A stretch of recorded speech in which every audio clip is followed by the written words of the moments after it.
It would seem the thick-headed liberal elitist German Chancellor Angela Merkel hasn't learned a thing.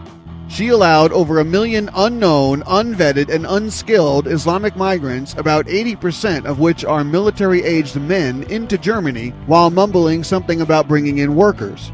Her country and her people, especially young German women, have suffered the consequences of her foolishness, which apparently knows no bounds. She doesn't care about her tanking poll numbers or approval rating either.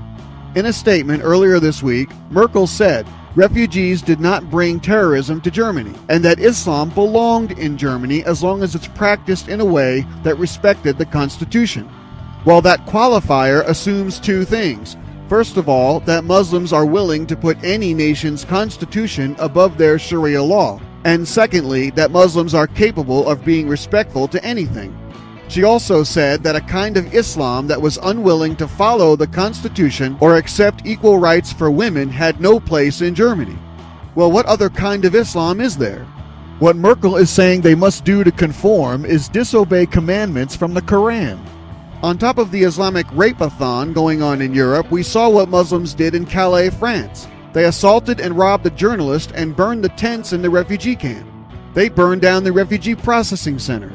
Now the situation in Calais is so bad, the locals are being told to avoid certain main roads because Islamic migrants lying in wait with bats and knives are smashing vehicles and breaking windows as the drivers are sitting in traffic just for fun. They don't even care if there are children in the car. One motorist was threatened with a chainsaw. So what in the world is Merkel thinking?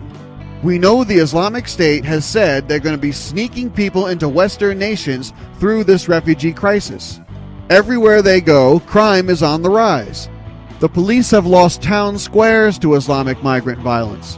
What is it going to take to wake up die-hard leftists in Europe like Merkel?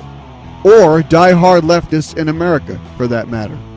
Thanks for listening. Don't forget to subscribe and donate at theraywarnershow.com.